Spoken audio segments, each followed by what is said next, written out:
My name is Michael Anderson, 35, and at 9:14 a.m. on the day after Christmas, I signed a whistleblower affidavit that could put my own sister in federal court. 3 hours later, she opened TikTok Live, mascara streaming, and told 83,000 strangers I was destroying her mental health. Tonight, if my timing is right, red and blue strobes will slice through the picture window of our family's New Year's feast while my mother raises her annual crystal toast to new beginnings. That, my friends, is what you call triple jeopardy. And if you buckle in for the next 35 minutes, I'll show you exactly how karma wears a trench coat marked IRS.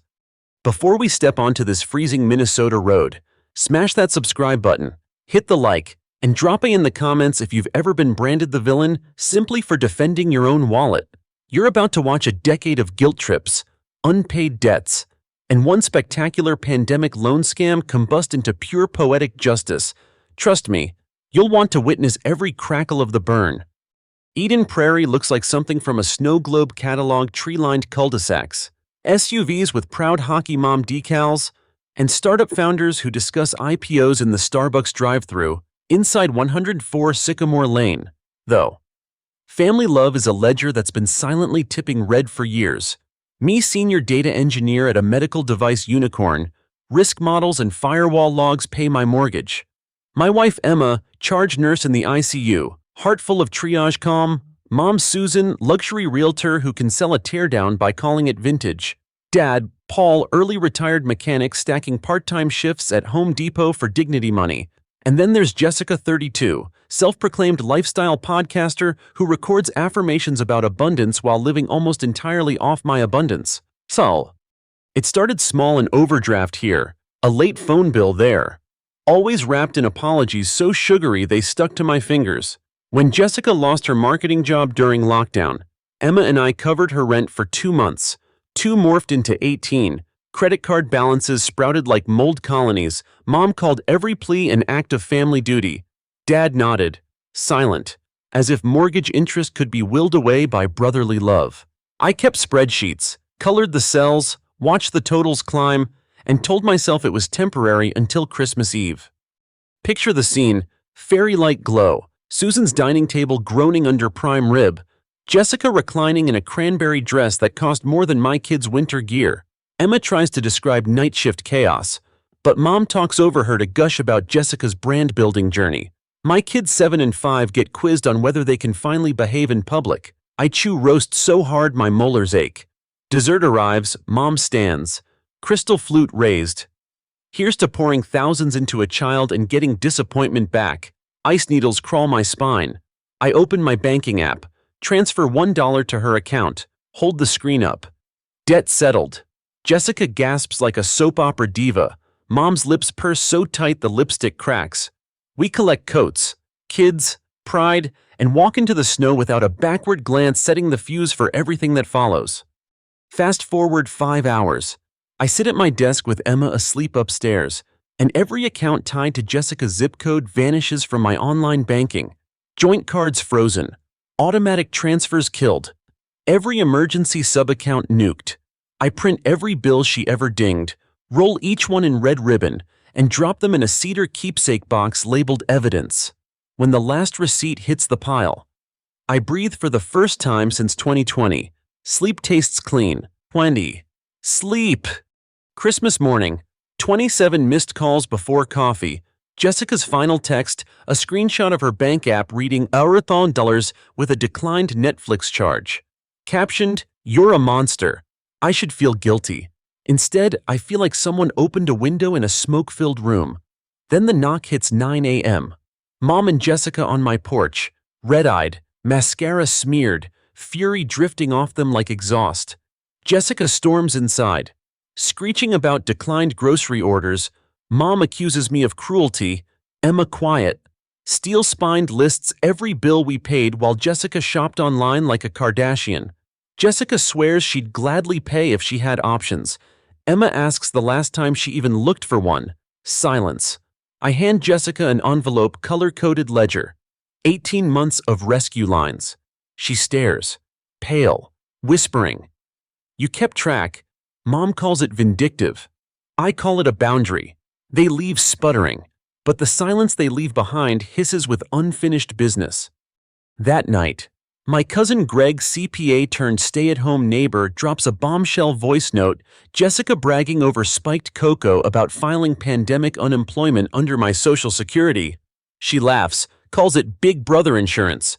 The audio file crackles through my earbuds like dry ice. HR already flagged my name in a LinkedIn think piece about engineers enabling family fraud.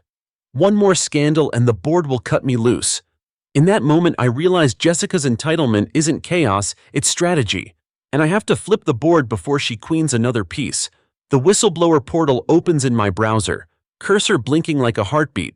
I click Submit. Now it's dusk. The affidavit timestamp still hot on digital paper. Jessica's live stream tears still dripping down TikTok. And the guest list for Susan's New Year's dinner unchanged because appearances matter more than legality in her HGTV-ready world.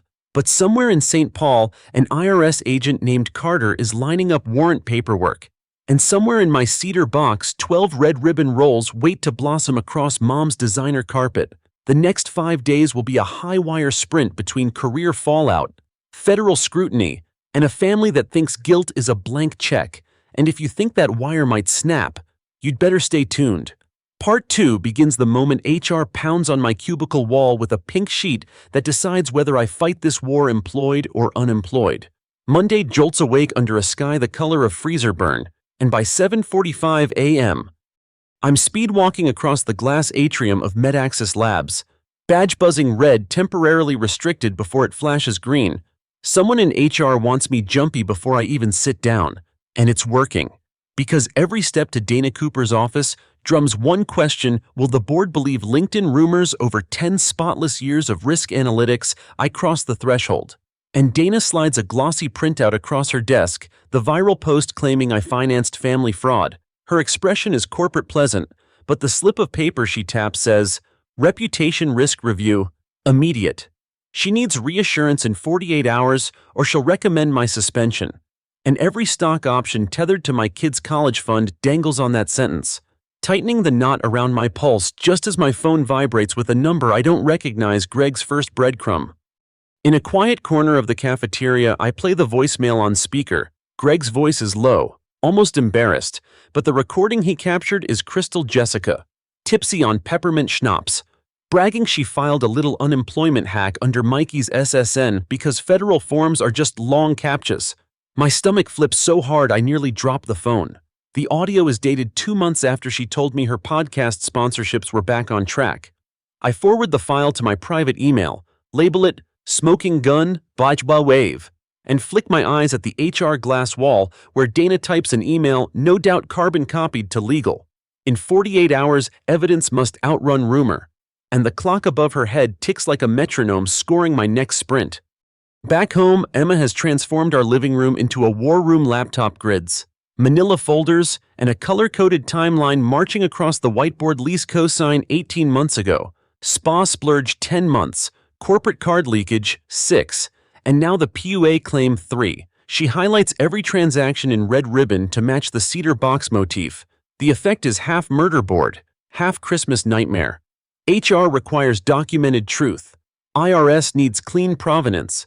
And my sanity demands one cohesive dossier by sunrise. Emma leans over the spreadsheet, eyes sharp as scalpels, and whispers, "If the house we keep isn't cleaner than the houses your mom sells, we lose." Her certainty bolts me upright. We start cross-referencing bank IP logs with Greg's audio. And EA. At 11 p.m., Susan calls again. I let it ring into voicemail, but her message transcribes itself in iOS gray. Think about what you're doing. Families talk. Agents talk. Deals disappear. She means her realtor license, the commission ethics board, everything she values in curb appeal currency. I screenshot the text, file it under implied coercion, PNG, and try to remember the last time my mother asked about Emma's night shifts or my son's science fair intimacy reduced to leverage. Outside, wreath lights flicker in suburban synchrony, but inside, Christmas has soured into low-grade dread, and the cedar box on the coffee table seems to hum. Emma notices my shiver, presses a stethoscope commandeered from the ICU against my chest so I can hear my own heart hammering. The rhythmic thud reminds me data is only alive if it's heard, and I decide the board won't just read numbers, they'll feel them. Tuesday noon, Greg arrives with 2 USB drives. Sweat frosting his temples despite the negative wind chill. One stick holds the raw audio. The other, a notarized affidavit from his CPA license archive, verifying chain of custody. We triple encrypt the files, upload them to a secure portal. Lucas, the college buddy lawyer, spins up on the fly, and Emma sends the link to Dana with a subject line so dry it crackles preliminary due diligence packet. Anderson family expenditure. Anomalies. Within minutes, Dana replies, received, meeting 8 a.m. tomorrow, bring hard copies. The word hard thuds heavier than the rest. Paper can't be hacked. And MedAxis wants tangibility before they stake their fortune ranking on a mid-level engineer battling his influencer sister. I print every receipt, every IP log, clip them under crimson tabs, and the cedar box now looks skeletal shell minus bones, yet the ribbon still curls like silent testimony waiting for courtroom oxygen. The LinkedIn storm, meanwhile, is mutating. A think piece titled, When Family Becomes the Malware Gains Traction, casting me as a cautionary tale for cybersecurity pros. Some comments applaud boundaries, others call me cold, but one reply from a MedAxis shareholder simply asks, impact on Q1 headlines, which tells me the boardroom temperature is dropping fast. As midnight ticks, Emma suggests we control a narrative beyond corporate walls. Her college radio cousin Calvin hosts an investigative segment on Campus FM, and airtime tomorrow could pivot public perception. I hesitate. Airing Family Disgrace Live feels radioactive, but Emma reminds me Jessica weaponized social media first. Truth lives where light hits. I call Calvin, voice shaking like loose change, and he slots me for 4 p.m., one unedited interview. Open phone lines, no sponsor breaks. I hang up to find Emma smoothing a red ribbon between her fingers, smiling a surgeon's calm smile the patient can survive if we keep pressure. Dawn of Wednesday paints the snow gold as I slide the dossier into a black messenger bag, heartbeat echoing the zipper. HR's conference room smells of lemon polish and corporate anxiety. Dana, 2 legal counsels, and CTO Victor take seats, their tablets already glowing with the portal files. I walk them through the timeline, the lease cosign that metastasized into unchecked Venmos. The corporate card pings traced to Jessica's apartment IP. The PUA claim flagged by my firm's fraud analytics, all underscored by Greg's authenticated recording. Victor's eyes widen at the phrase medical device company embroiled in pandemic fraud, and Dana scribbles faster. When I finish, silence balloons. Then legal asks one question. Are you pressing full charges? My answer steady. Rehearsed is yes, because boundaries without enforcement are wishes. Victor nods. Dana issues a memo clearing me of wrongdoing pending federal outcome, and the relief is so sudden I grip the chair to steady vision. But the victory buzz ends when her final line lands. Corporate will monitor public narrative. Any escalation could reignite risk. HR is satisfied, but social media remains a minefield, and the campus interview is 3 hours away. Driving to Calvin's studio, I scroll Jessica's feed. Her follower count hemorrhages, but a pinned video teases exclusive receipts tonight, likely more Canva fakes.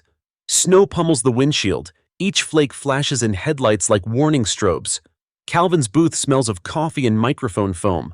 The on-air light flares red, and he cues me with a thumbs up. I recount the ledger, the guilt traps.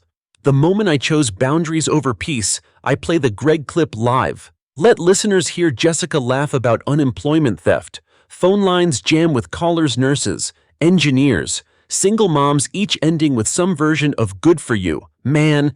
Calvin signs off quoting Emma's mantra, hope is a clean ledger. Yet as I leave the studio, my notifications explode. Jessica's exclusive receipts have dropped, and her thumbnail shows my face overlaid with the word abuser in tabloid font.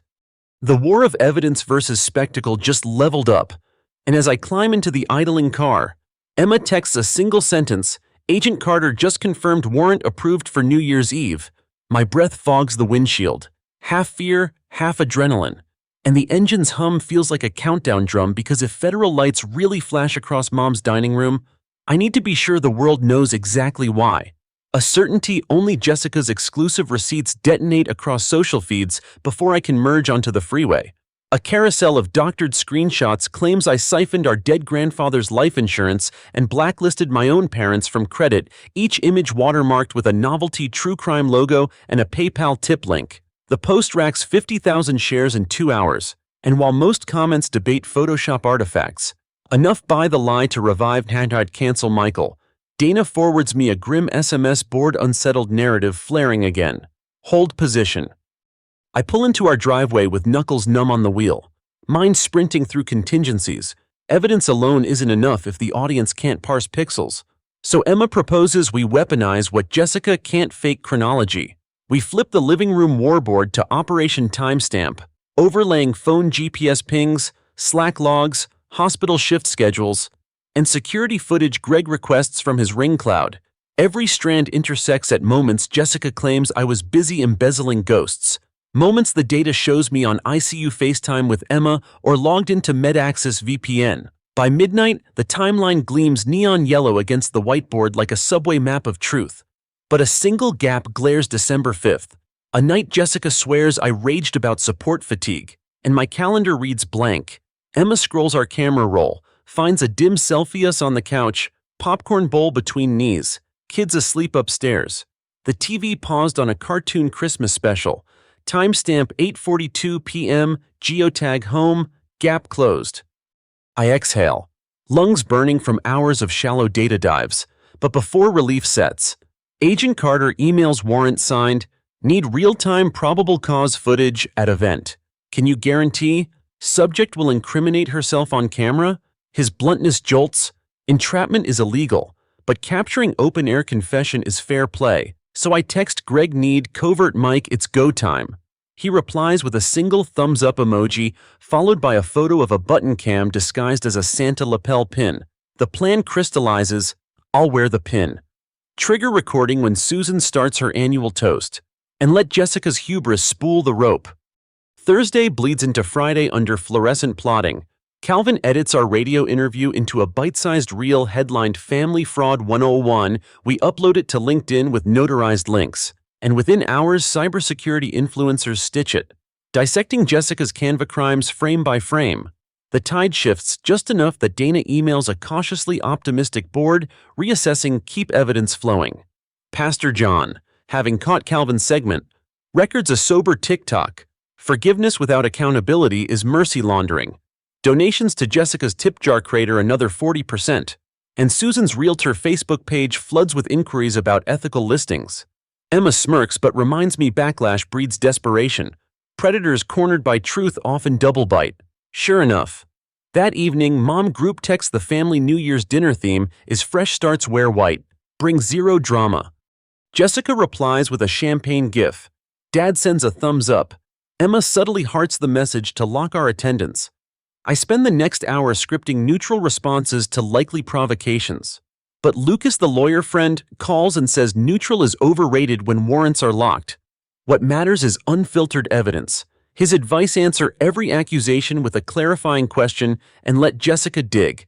I jot prompts on a sticky note. Where did you file that form?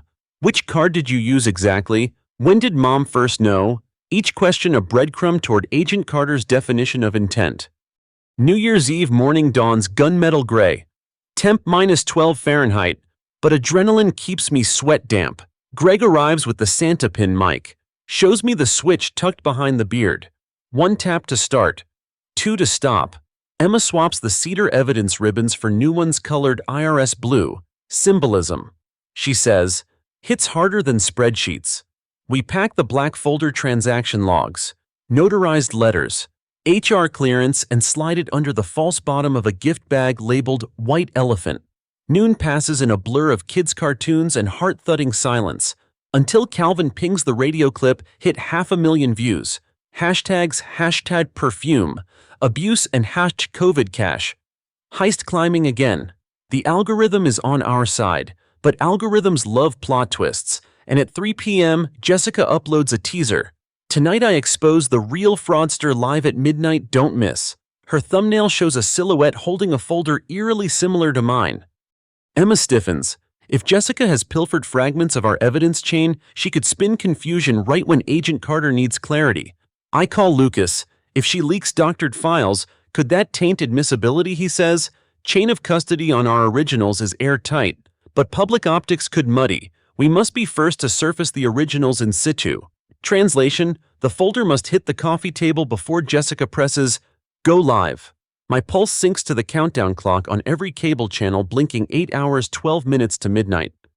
We arrive at Susan's Tudor mini mansion under quartz-hard stars. Emma in white sweater dress, me in white cardigan pinned with Jolly St. Nick.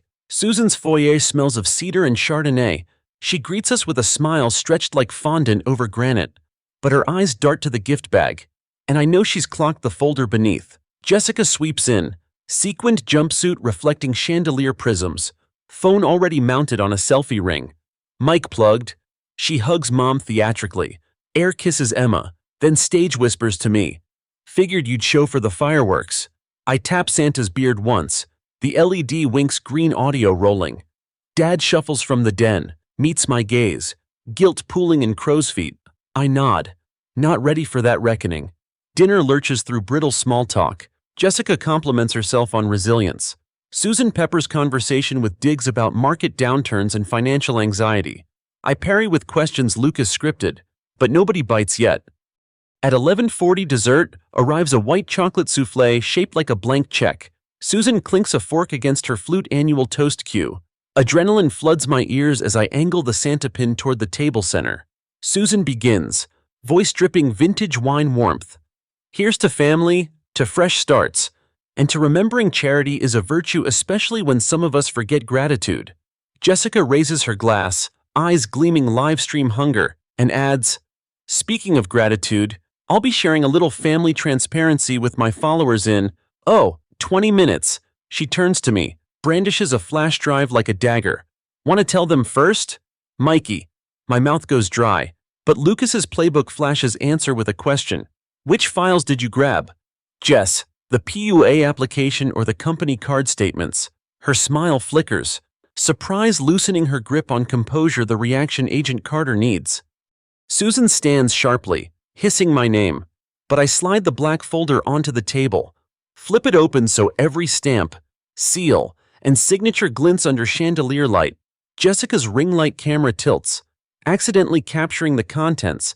Chat comments explode in real time on her screen. That's a federal seal, girl. Log off. She stammers, tries to cover the lens, but the algorithm already feasts. I lean back, pulse pounding in my throat, Santa pin still glowing, and glance at the grandfather clock 11:57. Distant sirens blur into the wind, growing louder. Blue flashes strobing through frosted windows like rhetoric made real, and as Susan gasps, crystal flute mid-air. I know blue strobes bleed through the dining room shears a full 3 seconds before the doorbell chimes. Long enough for Jessica's thumb to hover over the go live button, for Susan to hiss my name like a curse, for Dad to whisper, what did you do, that lands half accusation, half plea. I keep my gaze on the grandfather clock 11:58 and answer without looking up. Accountability invited itself. When Dad opens the door, Winter rushes in with Agent Carter, badge out. 2 Eden Prairie officers at his flank. The warrant rustles like stiff parchment in gloved hands. Carter's tone is cordial. Midwest, please. Thank you, ma'am, as he steps inside, scanning the chandelier glare off my open folder. Jessica tries to pocket her flash drive. Carter notes the motion, asks politely to see it. She freezes. Brand new leopard print selfie stick dangling useless. Emma taps my elbow. Santa pin still recording the LED pulsing amber now that external audio is near. Chain of custody just became bulletproof. Carter recites the charge scope, fraudulent pandemic unemployment assistance, wire fraud under 18 U.S.C. R. 1343, potential tax evasion. Susan sputters about misunderstanding, waves a manicure that smells of orange blossom lotion. Carter nods, instructs Officer Delgado to secure electronic devices. Delgado produces an evidence envelope. Jessica backs toward the kitchen, phone clutched like a relic, but Greg materializes from the hall invited earlier under the pretext of dessert and blocks her path. Let's keep timestamps honest, he says, slipping her phone into the bag before she can swipe. The red ribbons from my cedar box spill across the table as another officer lifts each rolled receipt into evidence sleeves. Their unfurling whispers sound almost celebratory, like party streamers for a darker holiday. Susan rounds on Greg. This is betrayal, but Carter interrupts, requesting she accompany him to the study for a recorded statement. Mom's realtor poise fractures. She glances at the live chat still popping profanity on Jessica's phone screen, then at Carter's impassive face, and chooses silence, heels clicking resignation down the hallway. In the dining room, Jessica's eyes dart anywhere but Emma's calm stare or the folder's federal seals. Midnight is 1 minute away. Outside, neighborhood fireworks crackle early, but the tension inside muffles them. Dad sinks into a chair, hands dangling uselessly, muttering that he thought the refinance was just paperwork. I meet his gaze for the first time all night, hurt stacked behind apology, waiting to be spoken. But Carter calls my name for verification of logs, and the moment shatters like ice under boot. We move to the coffee table. Carter scans my dossier, asks how I obtained IP data, company firewall analytics. I answer, sliding over the MedAccess authorization letter Dana emailed. He checks the signature, nods approval, and clips it atop the evidence pile. Jessica clings to the back of a dining chair. Her sequins catch the patrol lights, glittering like a disco ball in cardiac arrest. She finally speaks. It was a safety net. Mikey promised to cover us. Carter's brow lifts. You're stating the defendant consented to the use of his identity for federal aid. Emma steps forward, voice razor calm. Consent requires knowledge. He learned 2 days ago. Carter notes the contradiction, pen scritching louder than the distant fireworks crescendo. 11:59:45. The grandfather clock gears grind, ready to strike. Carter asks Jessica if she's willing to surrender login credentials voluntarily. Refusal triggers expedited subpoena. Her shoulders drop. She recites her email and 2 passwords. Voice cracking, Delgado types them into an evidence tablet. Confirms match. Midnight detonates fireworks outside. Clock chimes within. And somewhere a neighbor cheers, but inside the Anderson dining room, the only sound is the zip of an evidence bag sealing the flash drive. Carter turns to me. Mr. Anderson, do you wish to press formal restitution in addition to federal complaint? I think of Emma's 3 a.m. shifts, of HR's suspended guillotine, of red ribbons that smelled like surrender. Yes, I say. Steady? Jessica sways, grabs the chair harder. Carter radios confirmation. Backup begins cataloging devices: Susan's work laptop, Jessica's external hard drive, Dad's desktop tower linked to redirected mortgage funds. Susan returns as officers photograph every item. Her voice is brittle glass. My listings, my clients, this will ruin me. Carter reminds her license suspension is civil, not criminal, but her signature on Jessica's fraudulent form is another matter. She glares at me, the disappointment toast echoing mute behind her eyes, yet says nothing. Even she knows the market hates scandal.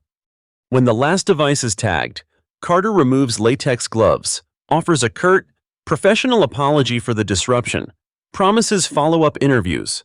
Officers file out, leaving the dining room strewn with evidence envelopes and cooling souffle. The ring light lies face down, still on, streaming nothing but ceiling texture to dwindling viewers. Jessica sinks into Mom's abandoned chair, mascara tracks glittering like defeat lines.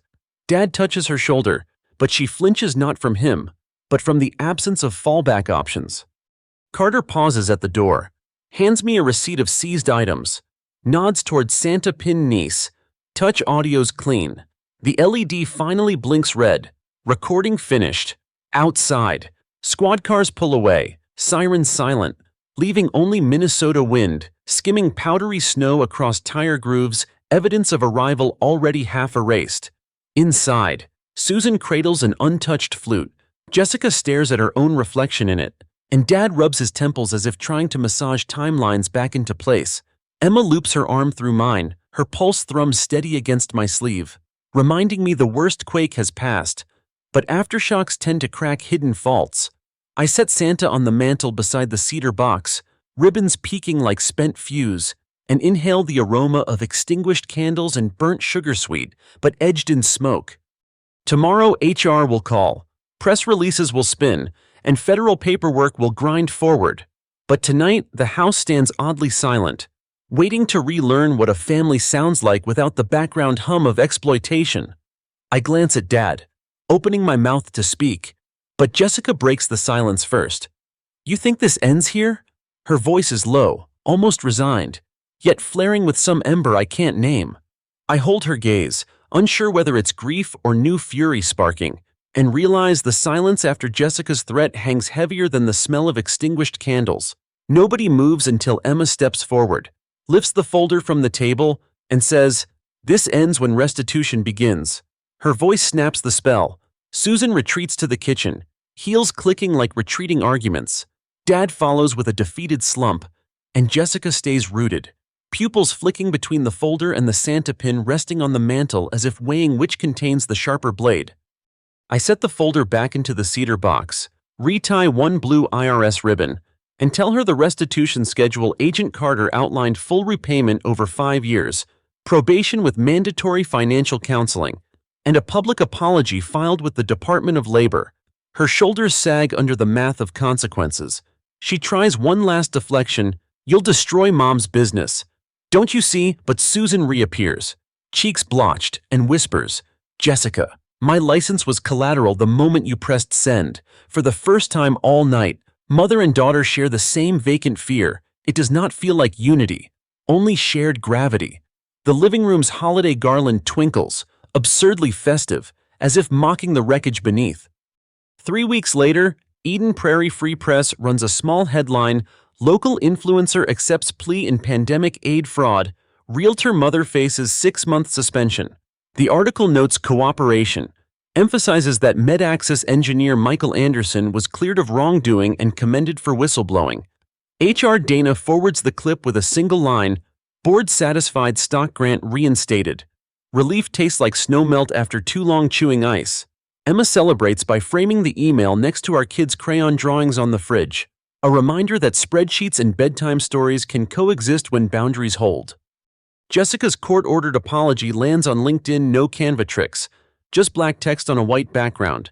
She admits to filing $25,000 in fraudulent claims, acknowledges misuse of my identity, and pledges repayment. Comments split between scorn and restrained applause. Greg replies with a link to a budgeting workshop he volunteers at, a gesture halfway between olive branch and cautionary pamphlet. Susan, barred from closing deals until summer, lists the Tudor mini mansion herself at a modest price: ethical optics. She says, "The open house flyer uses a new tagline: honesty you can move into. Whether buyers believe her is their gamble, my chips are cashed out of that casino." Dad slips by the townhouse one Saturday, toolbox in hand, offering to fix a squeaky stair Emma has ignored for months. Over coffee, he confesses he knew about the refinance but not the fraud. Shame kept him complicit. He slides a personal check across the table, first installment, toward his share of the mortgage siphon Susan orchestrated. I don't look at the amount. The signature is what counts. When he leaves, the stair no longer squeaks, but the silence he leaves behind finally feels like quiet, not avoidance. Jessica begins her probation shift's shelving books at Hennepin County Library. Emma drops by on a day off, hands her a thermos of hot cocoa, and says ICU patients teach one truth: you live or die by how fast you admit what's killing you. Jessica nods, eyes glassy, and whispers that podcast sponsorships vanished, but patrons still trickle in. People respect accountability more than curated luxury. It isn't a hug, but it is the first conversation between them that doesn't orbit my wallet. Spring edges into Minnesota on cautious sunshine when Agent Carter emails final confirmation: federal case closed. Restitution plan locked. No jail time unless payments lapse. He thanks me for textbook evidence gathering. I reply with a single sentence: "Justice works best when families won't." Then I delete his contact, some numbers you hope never to dial again. June 1st. The day Susan's suspension lifts, she sends a handwritten card. Boundaries acknowledged. I am learning. Inside is a cashier's check covering half the first IRS installment Jessica owes. Dad's name co-endorsed. I fold the card into the cedar box, now mostly empty, but for one unused blue ribbon, and set it high on the closet shelf. The Santa pin rests atop it, the LED long dead, but its silence still glows a warning. On a warm Friday night, Emma suggests we christen the rebuilt piece with a backyard barbecue. I invite Dad, Susan, And after a long breath, Jessica, she arrives last, clutching a shoebox. Inside, every red ribbon I once wrapped around a receipt now ironed flat and stitched into a single long scarf. She says she spent library lunch breaks sewing, the needle pricking enough times to remember each debt. I drape the scarf over the deck rail. Wind lifts it like a banner. Red threads fluttering against twilight. For the first time, I hear Jessica laugh without calculation, soft, almost shy, and I laugh back, lighter than I've felt since the pandemic began. As dusk settles, I address the camera for this very video. Cedar box beside me, red turned blue scarf fluttering behind. Family can be the warmest fire or the quietest theft. Tonight mine is both less flashy and finally paid up, which feels better than flashy ever did. I urge viewers to hit subscribe, drop A if they've drawn a boundary that saved their sanity, and share their own stories of cutting the strings that tied love to obligation. I promise the next episode will dive into how to audit your personal relationships. No CPA required, just courage and a clean spreadsheet. The LED on my new lapel mic blinks green as I sign off, but it's the empty, peaceful hush in my chest that tells me this story's final ledger line finally balances. Story 2. My name is Lauren Mitchell, and if there's one thing I've learned, it's that family doesn't always mean support. Sometimes it's the opposite. 2 days before the biggest moment of my life, a scholarship interview in Rome, I discovered my passport was gone. Not just misplaced, gone, and in that sinking moment, I knew who had taken it. Sophie, my younger sister, the golden child of our family. She'd been undermining me for as long as I can remember. My science project caught fire. My prom dress got ruined, and it always happened right before something important. Each time. My parents dismissed it too sensitive, too dramatic, but this time it wasn't a prom dress or a ribbon, it was my future. I tore through my room, ripping open drawers, tossing out papers, checking corners. When I held the empty travel folder where my passport should have been, rage and heartbreak mixed into a dense ache in my chest. But also, something else: clarity. They thought they had me cornered. What they didn't know was that I'd been ready for this. Because this has always been my life, fighting to be seen in a family that preferred Sophie. She's blonde, brilliant, bubbly, always shining. I'm quiet, intense, a dreamer. When my science fair project won first place, Sophie cried she didn't win the baking contest. The local newspaper ran a picture of Sophie holding her consolation cupcake with my trophy blurred behind her. When my prom dress was ruined, I ended up in a baggy hand-me-down while Sophie played victim and still got attention. I confronted my mom, a moment I'd rehearsed 100 times. Her head tilted, Bible open. "Sweetheart, you're stressed as always," she said.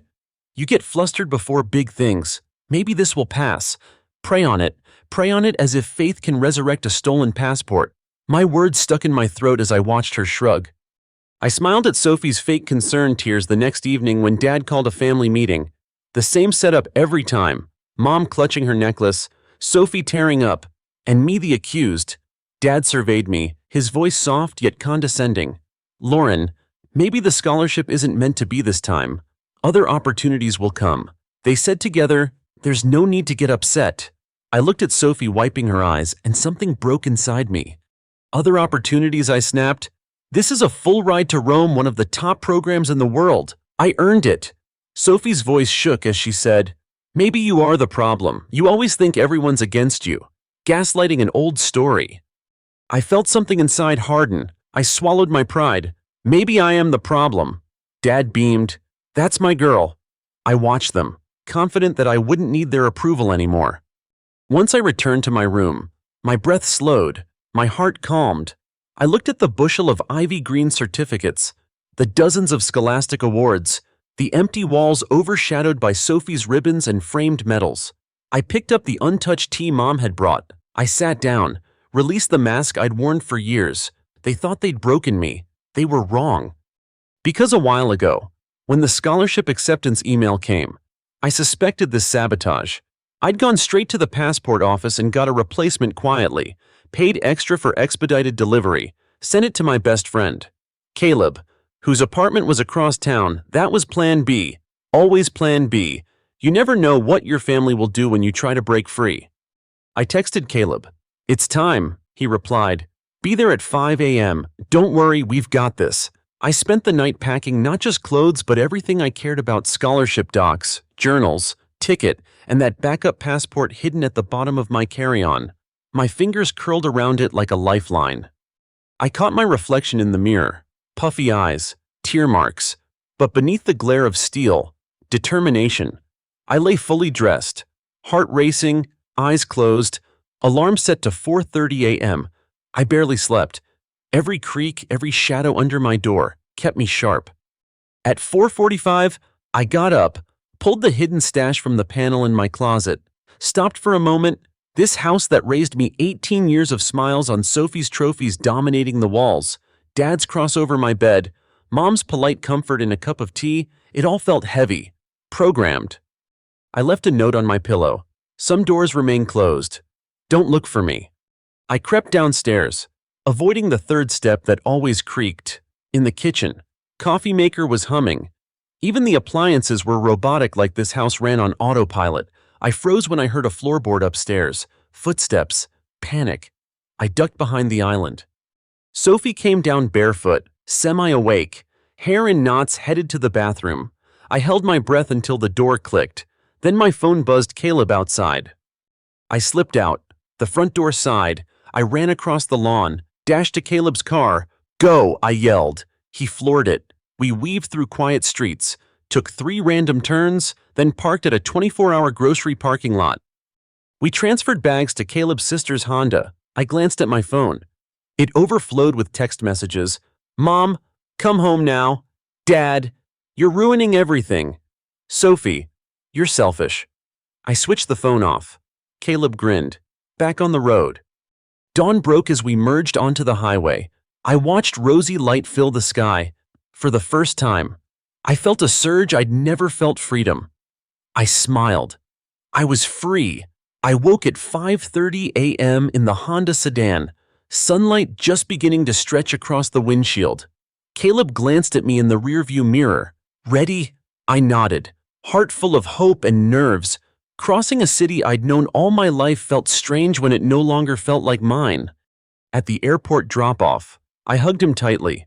His sister's Honda idled by the terminal. Promise me you'll take this trip for you, not to spite anyone, he said. His eyes glistened. I smiled, threading my fingers through my bag strap. I will. We hugged again. Then I let my passport slip through TSA with ease. No questions, no block. I boarded the flight, clutching my small tote. As the plane climbed, I stared out at Colorado fading beneath white clouds. Below, my old life dissolved. I felt weightless. On the flight, I checked my messages from friends, from coworkers, even random strangers from my community. Words of encouragement flowed in. I'd expected guilt trips, but instead found support. Touchdown in Rome at golden hour. A warm breeze. The promise of old stones and new beginnings. I hauled my suitcase to the boutique hotel I'd dreamt of for years. Ivy curled over the facade, and flower pots scented the entrance. The receptionist greeted me by name, always extra magical. Inside my room, unpacking felt different. I wasn't anticipating calls from home. I wasn't putting everyone else first. I arranged my books, folded documents, and placed a small journal on the nightstand, a new tool for remembering clarity. The next morning, I explored ancient alleys, the faint echo of Latin prayers in churchyards, the smell of espresso in street cafes. Each breath felt like living wholly for myself. On a terrace overlooking terracotta roofs, I sipped a cappuccino and dared to believe I was exactly where I belonged. The scholarship program began in an ivy-covered monastery. Walking its halls, I felt the weight of legacy and challenge. First classmates arrived, bright-eyed young people from across the globe. We exchanged greetings in 5 languages, but when I introduced myself, hearts softened. Some whispered to each other, "She's the girl who made it despite everything." On day 2, our professor Elena approached me, elegant, fierce, kind. "I've heard your application," she told me. "Rome admitted very few. You were chosen on merit. Don't shrink here." Her words felt like sunlight breaking freeze. That evening, I practiced my lecture in the courtyard beside ancient columns. My topic, digital activism and local change. At home, I'd always spoken too softly, but here I spoke to marble arches that listened. By week's end, I delivered a presentation to peers and faculty. My voice trembled at first, my hands shook, But I held steady. When I finished, the applause was thunderous. Elena smiled proudly. A UN delegate nodded first among me. A student from India wiped away a tear. I felt alive in a way I'd never known. Messages buzzed from locals back home, friends cheering, mentors reaching out. Sophie's posts hit my feed, vague praise mixed with barbs. Proud of Lauren, though she often forgets where she came from, she'd typed. I simply scrolled past and posted a photo of Rome's sunset tagged peace. Pursuit, promise. 2 weeks later, I received a message invite to speak at the Global Youth Summit, an event with thousands of attendees. I wanted to scream, but instead I texted Elena. Is this real? She replied. It is. You earned it. That night I stood in my room under golden lights. I stared at my reflection in the mirror. Same puffy eyes, same quiet wonder, but everything inside felt stronger. On the day of the summit, the auditorium vibrated with energy. Youth leaders, diplomats, activists. I paced backstage, clutching my note cards. My heart fluttered, but not with terror. It shook with power. When my name was called, I stepped under the lights. I inhaled and spoke plainly. Good afternoon, I'm Lauren Mitchell. A year ago, people in my own home told me to dream smaller, to stay in my place. Today, I stand here because worth isn't defined by those who fear your potential. The room nodded. People leaned forward. I paused, voice steady. I told my truth about sabotage, about erasure, about refusing to be hidden. I didn't cry. I didn't gasp. I owned it. Applause erupted again, this time a tidal wave. Afterward, students came up to me saying, "You gave me hope. I'm applying this year. You taught me to speak my truth." After the event, strangers messaged me, people grappling with toxic families, hidden sabotage, self-doubt. I realized my story had crossed oceans and reached hearts it could heal. Back in Rome at dinner under olive trees, Elena raised wine. To strengthen gentleness, she toasted. I smiled. Glass shimmering, to choosing yourself. I replied. Returning to my room, I read a text from Mom. We hope you find what you're looking for. Dad, this seems unchristian. Sophie, you ruined everything. I looked at their messages, then locked my phone. I didn't feel hurt. I felt distant. Their voices were echoes behind a door I closed long ago. I headed to bed that night without fear. I was writing my own story now, in a place I belonged. I had proven, and more importantly, felt that my worth didn't depend on their permission anymore. 3 weeks after the Global Youth Summit, life in Rome settled into a quiet rhythm I had never experienced before. My mornings began with sunlight spilling through linen curtains, coffee brewing on a tiny hot plate, and pages from my journal slowly filling with clarity. I was still part of the program, still attending workshops, but I felt myself pulling away from needing to prove anything. For once, I was allowed to just be. Then came the email. Subject: urgent family emergency. It was from my mother. Short, cold, informing me that Dad had a mild stroke, that I should consider returning because family is all we have in the end. My stomach twisted. I stared at the screen, torn. I wasn't heartless, I still loved my father. But the idea of returning to the house that had clipped my wings, to people who had actively tried to sabotage me, it felt suffocating. I forwarded the email to Elena. She called instantly. Do you need to go? I don't know, I whispered. Her voice was calm, anchoring. If you go, do it for you, not because they expect it. And if you stay, let it be because you're choosing yourself, not because you're avoiding them.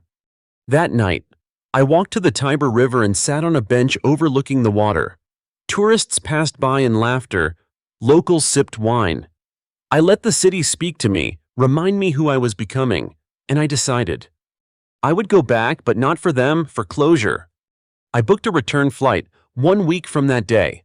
I would finish my last workshop, present my final project, and leave with my head high. When I landed in Denver, it felt like stepping into a colder, grayer version of reality. Caleb picked me up. You sure you want to do this? He asked as we drove. I'm not staying long, I replied. The house looked the same. The wreath on the door, the cracks in the driveway, the same shadows on the walls. I walked in unannounced. Mom sat in the living room, Bible on her lap, her expression unreadable. You're here, she said, like it was a disappointment.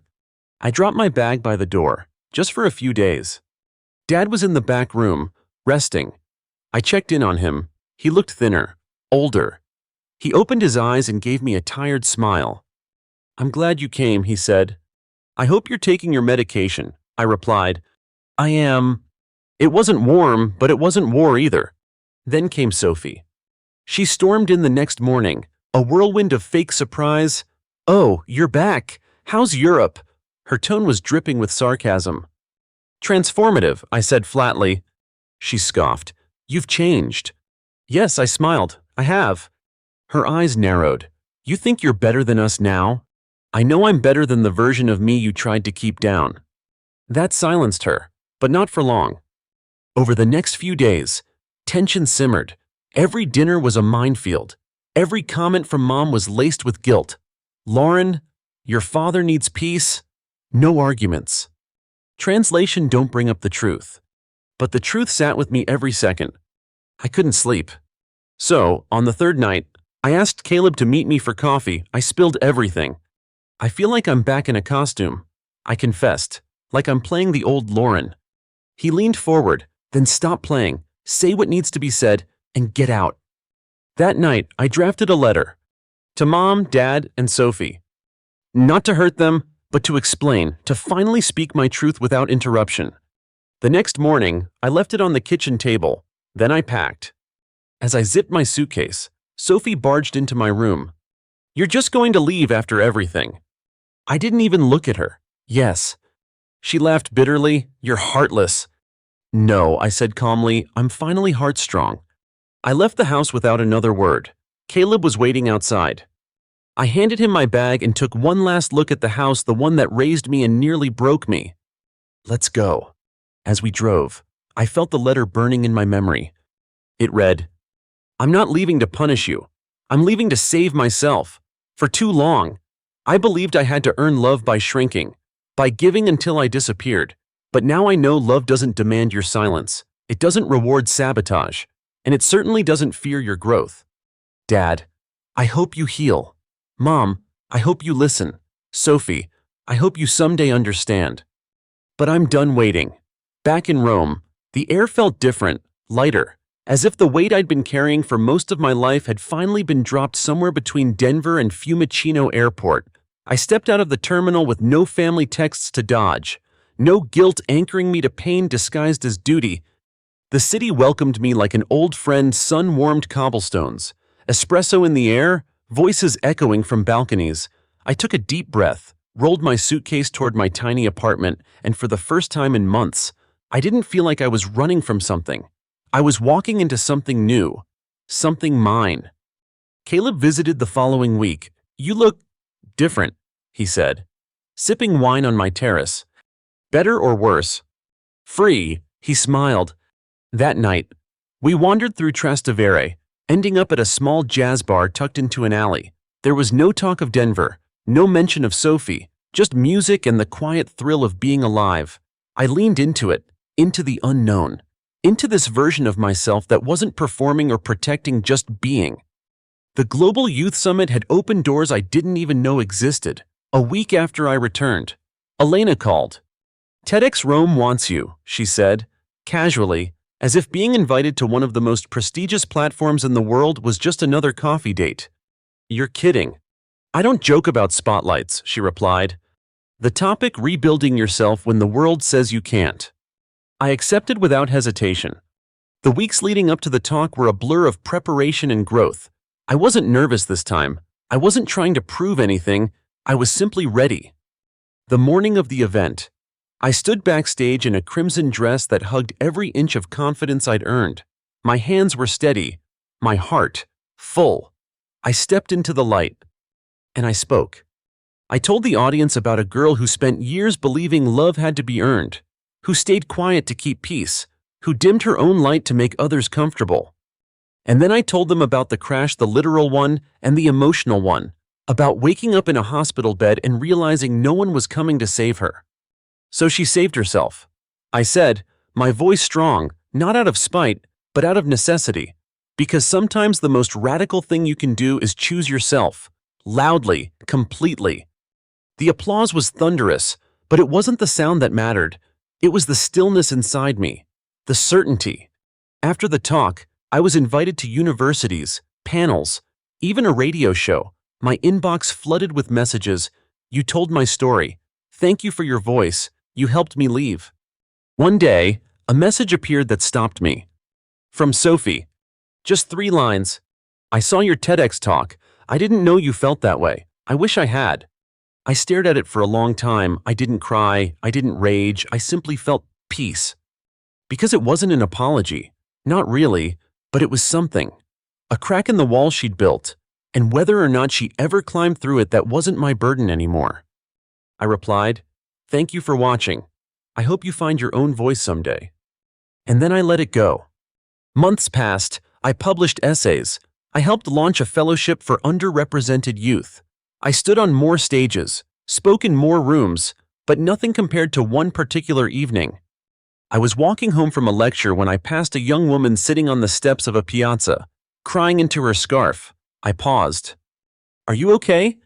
She looked up, startled. "I missed my visa appointment," she said, her accent thick with panic. "They said I can't reapply for 6 months. I was supposed to start school next week." I sat beside her, gently. "Tell me everything." She did, and I listened, not to fix, not to save, just to hold space. Before I left, I handed her a card. "Email this woman, Elena Rossi. She helped me once. Maybe she can help you too." She took it, eyes wide. "Why are you helping me?" "Because someone once reminded me that surviving isn't enough. Thriving is the goal. And sometimes, you just need one person to believe in you." She nodded, tears still glistening. "Thank you."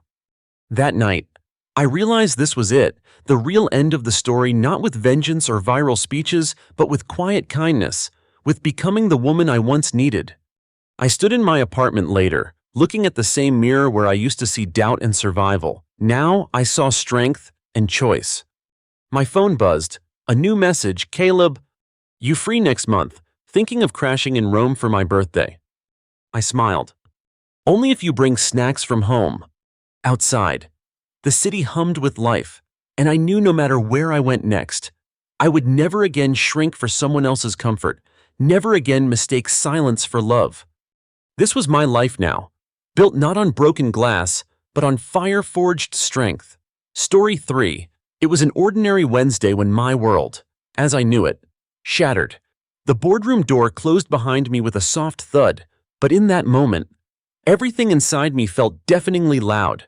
I had just been handed my severance package with the smooth efficiency of a corporate robot. "Clara, we're letting you go." Vanessa's words hit me like a slap, each syllable echoing in my chest. A part of me wanted to scream, to fight back, to demand an explanation, but I knew better. For the past decade, I had been the backbone of Whitestone Publishing, the woman who made sure every detail, every layout, every deadline was met. My name was synonymous with quality. And now, in the blink of an eye, it didn't matter. "Clara, we're moving in a new direction, a younger direction," Vanessa added, her voice slick, rehearsed. It wasn't personal. She said, "That's what they always say." I wanted to laugh, but I kept my composure. This wasn't the time to break down. I had already anticipated this moment, long before it happened. I wasn't going to let this define me. I stood up, trying to steady myself, managing only a small, tight smile. "Best of luck." "Vanessa," I said, my voice steady. Inside, however, I was a storm. Every word she spoke felt like an insult to my years of hard work. Yet, I wouldn't let her see it, not yet. I walked out of the boardroom with my head held high, my heels clicking on the polished floor like the sound of my own heart beating in my chest. The elevator ride down was the longest I had ever experienced. I could feel the weight of every colleague's eyes as they watched me from their offices. Their silence was deafening. Some looked away, unable to meet my gaze. Others whispered behind their desks, probably wondering what had happened to the woman they had once admired. Mark from security greeted me at the front desk. His usual cheer was gone, replaced by an uncomfortable grimace. "I'm sorry about this, Miss Whitmore," he said, his voice full of regret. I gave him a small smile, my throat tightening. "It's all right, Mark, you're just doing your job." But inside, I was crumbling. I had spent years building relationships, managing projects, and nurturing the very culture that Whitestone thrived on. Now, all of it felt like dust. I walked through the corridors toward my office, each step heavier than the last. When I opened the door to my office, it hit me harder than I expected. The walls, lined with framed certificates, awards, and thank you cards from clients, suddenly felt empty. The little jade plant I'd nurtured from my first day sat on the windowsill, untouched. Everything was still there, just as I had left it, but now it was no longer mine. I sank into my chair, letting the gravity of the moment sink in. I had given my all to this place. Jessica, my junior colleague, appeared at my door with wide eyes full of disbelief. She closed it softly behind her and rushed to my side. "Clara, this can't be happening," she whispered fiercely, her voice trembling as she helped me stack my files. "You're the heart of this place. Everyone knows it. Without you, we'll be lost." I gave her hand a reassuring squeeze, but my own heart felt like it was breaking. "Things change, Jess," I said softly. "Companies change. We have to adapt." Her eyes filled with tears. "But you didn't deserve this. You gave them everything." I smiled faintly. "I know," I said quietly. "But I also know this isn't the end. It can't be." She nodded, though I could tell she didn't believe it. "What will you do?" she asked. I paused, looking around the office one last time. "I'm not sure yet, but I'll figure it out." As I sealed the last box, Jessica surprised me by slipping a small USB drive into my hand. "These are your contact lists and templates, the ones you built from scratch. You might need them," she said, her voice shaky. I hesitated, my throat tightening. "Jess, you built these?" She insisted. "They're yours, Clara." I tucked the drive carefully into my purse, overwhelmed with gratitude. The weight of her support wasn't lost on me. When Mark returned to escort me out, the entire floor seemed to fall into a hush. Some colleagues looked away, unable to meet my eyes. Others offered brief hugs and whispered promises to stay in touch, but I could see the fear and guilt in their faces. They were afraid of what had happened to me and of the fact that it could happen to them too. As I stepped into the elevator for the last time, I caught sight of Vanessa through the glass. She was deep in conversation with a young woman. My likely replacement. Her eyes sparkled with ambition and determination, and I couldn't help but feel a bitter mix of sadness and clarity. I didn't blame the new girl. She was just starting out, like I had once been. But what Vanessa didn't realize was that opportunities worked both ways. When I stepped outside into the crisp autumn air, I finally allowed myself to feel the weight of everything that had happened. But I didn't let it consume me. For 15 minutes, I allowed myself to grieve no more, no less. Then I straightened my shoulders, hailed a cab, and headed home. When I walked into the house, David was sitting at his drafting table, sketching designs for a new community center. He looked up when he saw me, holding the box, and his face softened. "They finally did it," he asked quietly. I nodded, placing the box on the table. "Vanessa took me to lunch. She said they want younger talent." David crossed the room in an instant and wrapped me in his arms, offering the kind of comfort only someone who had known me for 30 years could provide. "Their loss," he whispered. I rested my head against his chest, the steady beat of his heart grounding me. "Maybe," I said after a while, my voice barely above a whisper, "but maybe it's my gain." Later that night, as I sat alone with a glass of wine, I reflected on everything. The sadness was still there, but something else was growing inside me, a fierce, quiet determination. I wasn't finished, not by a long shot. The next morning, the world felt different. I woke up to the soft light of dawn streaming through the window, and for a brief moment, everything felt still. The weight of yesterday, the surreal loss of my job, was still there, but it was muted, as if the universe was giving me a moment to breathe before pushing me into the next chapter. I sipped my coffee, scrolling through my phone, but my mind was already racing. What now? The logical part of me told me to take a step back, to breathe and relax, but deep down I knew this wasn't the time to wait. As I scrolled through my contacts, the self-doubt crept in. What if I wasn't enough without Whitestone's name backing me up? What if no one cared about me? The person behind the years of projects, deadlines, and late nights.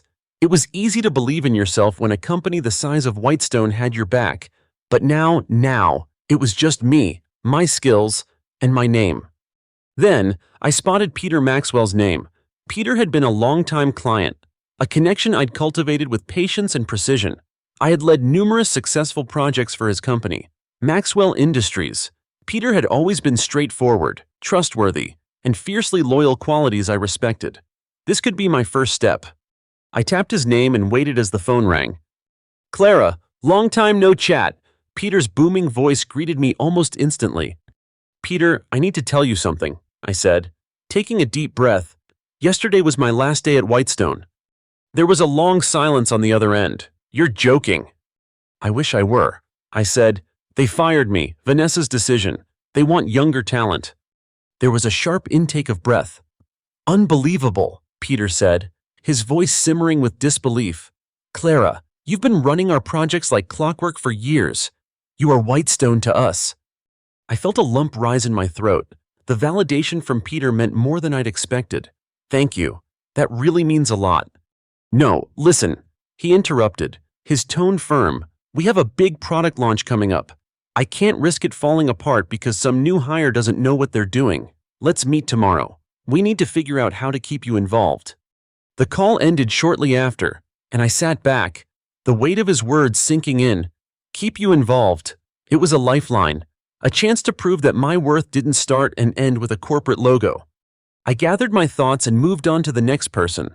Linda Park, the owner of Orchid Home Designs.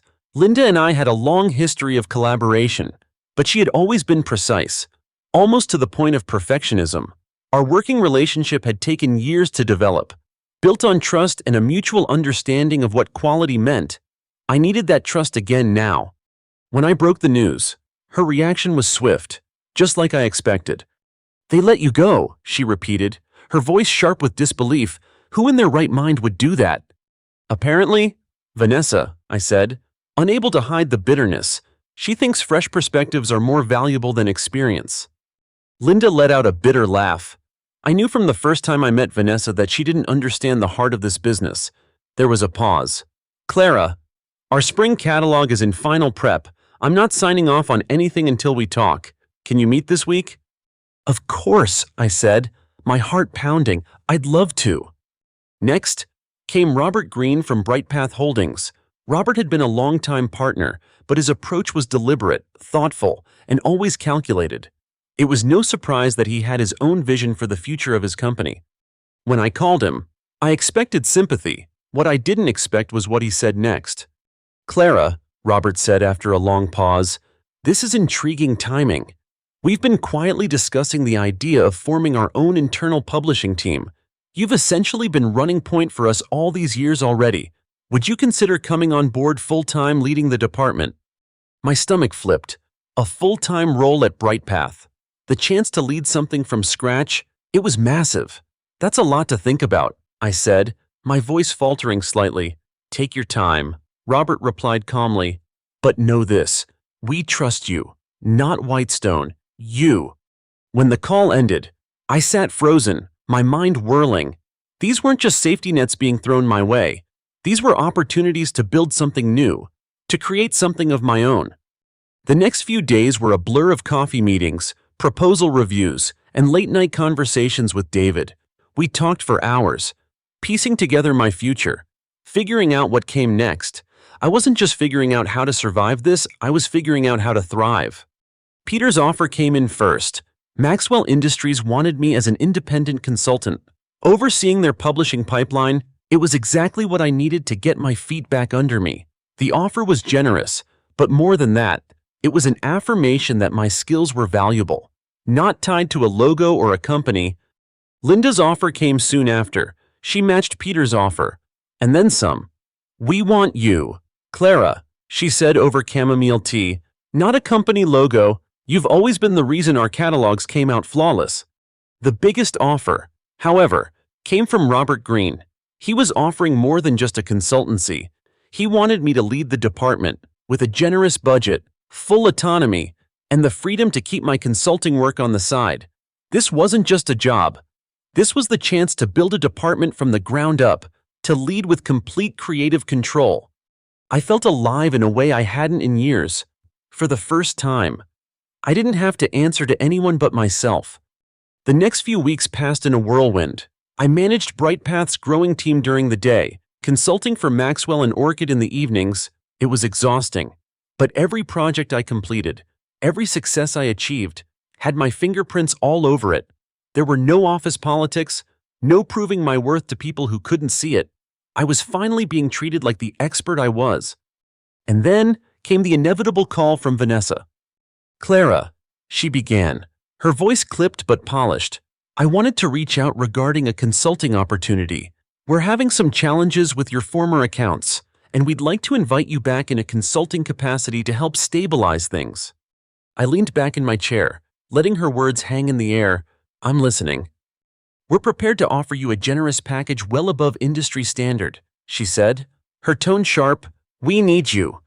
I could feel her desperation seeping through the phone, but I wasn't desperate anymore. "It's not about the money, Vanessa," I replied, my voice even. "It's about the path I'm on now." She hesitated. "Clara, you built a lot of what we're still using. You understand our processes better than anyone."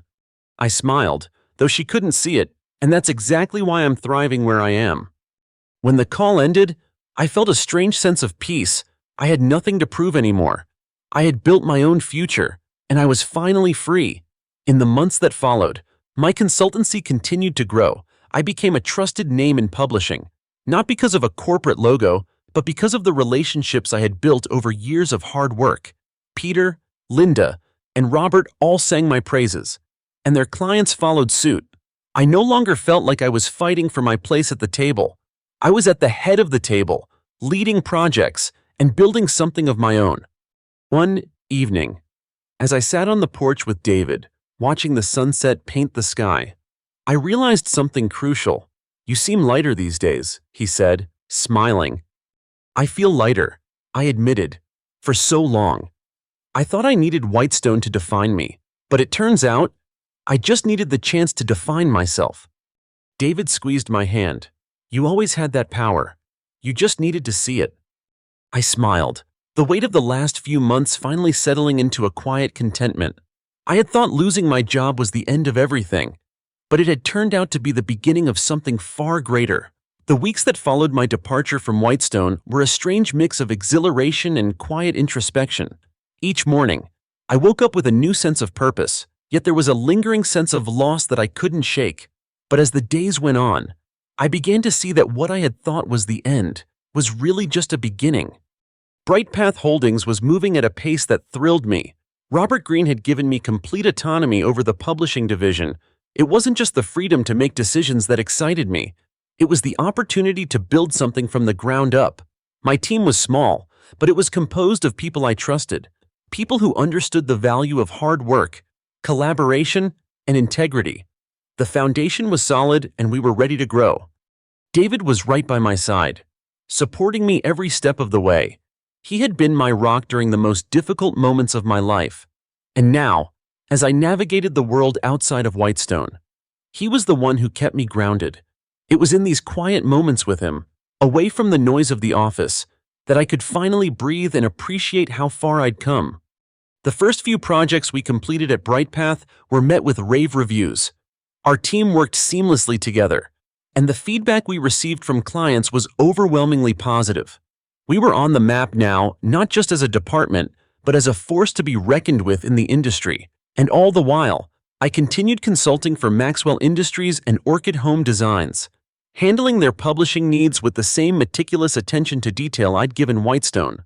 At first, the pace was overwhelming. There were times when I wondered if I was taking on too much, but then I'd look at the projects we had in motion, the growth we were experiencing, and I knew I had made the right choice. I was no longer just executing someone else's vision, I was creating my own. And then, out of nowhere, came the phone call that would change everything again. It was from Vanessa. "Clara," she began, her voice more polished than it had been when we last spoke. "I hope you're doing well. I wanted to touch base and extend an offer." I sat back in my chair, heart skipping a beat. I wasn't sure what to expect, but I didn't need to guess for long. "We're in a difficult spot," she said. "Whitestone's morale is low, and our clients are restless. The board feels we need someone who understands our processes, someone who's been with us from the beginning. Would you consider coming back in a consulting capacity?" I couldn't help but smile a little. This was the same Vanessa who had dismissed me not long ago, and now she was calling me for help. The irony wasn't lost on me. "Clara," she continued, her voice turning a little softer, "we're prepared to offer you a generous package, one that exceeds industry standards. We need you back. You know our clients better than anyone." I leaned back, considering my response carefully. It would be easy to say yes. It would be easy to go back, to fall into the familiarity of Whitestone's corporate structure, and to have everything I'd worked for handed back to me. But that wasn't the path I was on anymore. "I appreciate the offer, Vanessa," I said slowly, "but my plate is full at the moment." There was a long pause on the other end of the line. I could practically hear her thoughts racing. "You've built a lot of what we're still using. Clara," she said, her voice almost pleading, "we're not asking you to come back permanently, just to help us stabilize things for a while." I could feel my resolve harden. "It's not about the money or the offer," I replied firmly. "It's about the path I'm on now. I've found something I didn't even know I needed, and I'm not looking back." There was a long silence before Vanessa spoke again, her tone more resigned now. "I understand," she said quietly. "Thank you for considering it." As I hung up the phone, a wave of calm washed over me. There was no bitterness, no anger, just clarity. I was no longer part of the Whitestone world, and that was perfectly fine. I was on my own now, and I was thriving. The next few months were a blur of successful projects, growing client relationships, and new opportunities that came my way. BrightPath's publishing division continued to exceed expectations. We launched multiple high-profile projects, each one more challenging than the last, and each one further cementing our reputation in the industry. I had become the leader I had always wanted to be, not just for myself, but for my team as well. We were creating something meaningful, something lasting. In addition to my work at BrightPath, my consultancy continued to flourish. Maxwell Industries and Orchid Home Designs were more than satisfied with my work, and as word spread, I received inquiries from other companies eager to tap into my expertise. My phone rang constantly, and every project I took on only added more value to my growing portfolio. The truth was, I had never felt more alive, more in control of my future. The world was mine to shape, and I was no longer confined by corporate politics or the constraints of someone else's vision. Then, one afternoon, the call came. It wasn't unexpected, but it was still jarring. It was Robert Greene. "Clara," he said, his voice calm but with an edge of excitement, "I've been thinking, we've been quietly discussing the idea of forming a publishing division here at BrightPath. We've been impressed with the work you've done for us so far, and we'd like to make it official. Would you be interested in leading that initiative?" I sat back in my chair, my heart skipping a beat. This was what I had been working toward, what I had been building all along, but now it was real. Now, it was happening.